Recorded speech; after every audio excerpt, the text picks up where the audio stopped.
নমস্কার বন্ধুরা, আবার একটা রেসিপি নিয়ে চলে এলাম ঠেকুয়া। তো কীভাবে বানালাম রেসিপিটা আপনাদেরকে প্রথম থেকে শেষ পর্যন্ত দেখার জন্য অনুরোধ রইল। চলুন তাহলে শুরু করা যাক। প্রথমেই একটা বাটির মধ্যে কিছু উপকরণ নেব। 1 কাপ সুজি, 1 কাপ ময়দা, 1 কাপ আটা, এই কাপের মাপে সব নেব। সামান্য পরিমাণে মৌরি নেব, পরিমাণ মতো লবণটা দেব, দিয়ে খুব ভালো করে মিশিয়ে নেব। এবার এখানে কিছুটা আখের গুড় নেব।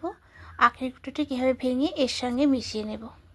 আখের গুড়টা দিয়ে খুব ভালো করে মাখিয়ে নিয়েছি। ঠিক এরকম হবে, একদম ঝুরঝুরে হয়ে গেছে। এবার এখানে ময়ামের জন্যে বেশ কিছুটা ঘি দেব। ঘি দিয়ে খুব ভালো করে মাখিয়ে নেব।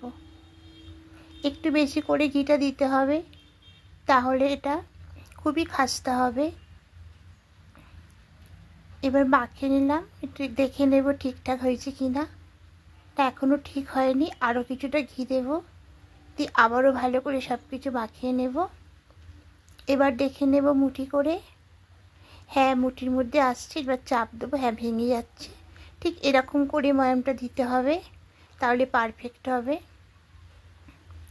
এবার এর মধ্যে কিছুটা নারকেল কুচি দেব আর কিছুটা নারকেল কোড়া দেব। এখানে চীনা বাদাম দেব। বাদামটা একটু ভেঙে নিয়েছি। এটা আপনারা বাড়িতেও কাঁচা বাদাম ভেজে করতে পারেন, আর ভাজা বাদাম কিনে আনতেও পারেন। এটা আমি কিনে এনেছি, এনে একটু ভেঙে নিয়েছি। এবার এখানে মোটা দানা চিনিটা দেবো কিছুটা, দিয়ে খুব ভালো করে সব কিছু মিশিয়ে নেব। নিয়ে অল্প অল্প জল দিয়ে একটা শক্ত ডো করে নেব। এটা হয়ে গেছে, ঠিক এরকম শক্ত করতে হবে। এবার ডো থেকে লেচি কেটে নেব, নিয়ে একটা প্রথমে গোল শেপ করে নেব। এবার আস্তে করে একটু চেপটে নেব, দিয়ে সাইডটা মুড়তে মুড়তে পাতার মতো করে নেব। দেখুন পাতার মতো শেপটা হয়ে গেছে। এবার একটা চামচের পেছন দিয়ে মাঝখান থেকে এভাবে টেনে নেব। এবার দুপাশ দিয়ে শিরার মতো করে নেব।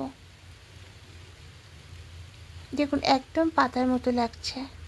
আর একটা অন্য ডিজাইন করে দেখাচ্ছি। আবার একটা লেচি কেটে নেব, দিয়ে এবার গোল শেপ করে নেব। এবার চেপটে নেব ঠিক এরকম করে।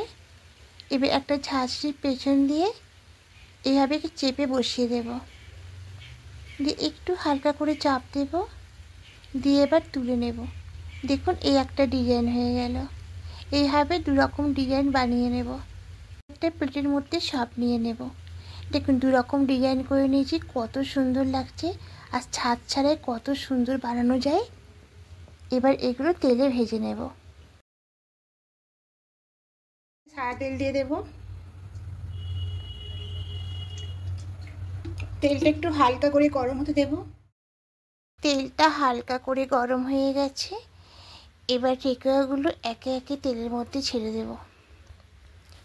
একদম কম আঁচে এরকম করে ছাড়তে হবে, বেশি আঁচে করলে এগুলো পুড়ে যাবে।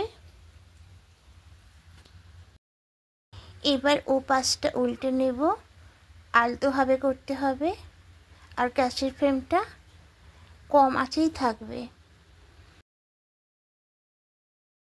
গ্যাসের আঁচটা একটু বাড়িয়ে দিয়েছিলাম, মিডিয়াম করে দিয়েছিলাম, দিয়ে এপিট ওপিট লাল লাল করে ভেজে নিয়েছি। এবার এগুলো সব তুলে নেব, নিয়ে বাকিগুলো আবার ছেড়ে দেব, দিয়ে গ্যাসের আঁচটা আবার কমিয়ে দেব। লাল লাল করে ভাজা হয়ে গেছে। এবার একে একে সবগুলো তুলে নেব। তো এরকম কম আঁচে এগুলো ভাজতে হয়। প্রথমবারটা মিডিয়াম দিলেও দ্বিতীয়বারটা কমেতে হয়, তেলটা গরম হয়ে যায়। আর বেশি আঁচে করলে পরে এগুলো লাল হয়ে উপরটা পুড়ে যাবে আর ভেতরটা কাঁচাই থাকবে। তো এবার এগুলো সব নামিয়ে নেব। সবগুলো নামিয়ে নিয়েছি। এবার একটা ভেঙে আপনাদের দেখাচ্ছি কতটা সুন্দর হয়েছে। দেখুন একটু চাপ দিতেই ভেঙে যাচ্ছে, আর এটা মুখে দিলেও মিলিয়ে যাবে। তা অবশ্যই এরকম বানিয়ে দেখবেন বন্ধুরা, আশা করি আপনাদের খেতে ভালোই লাগবে। আর যারা নতুন বন্ধুরা দেখছেন তাদের কাছে অনুরোধ রইল সাবস্ক্রাইব করে পাশে থাকার জন্য।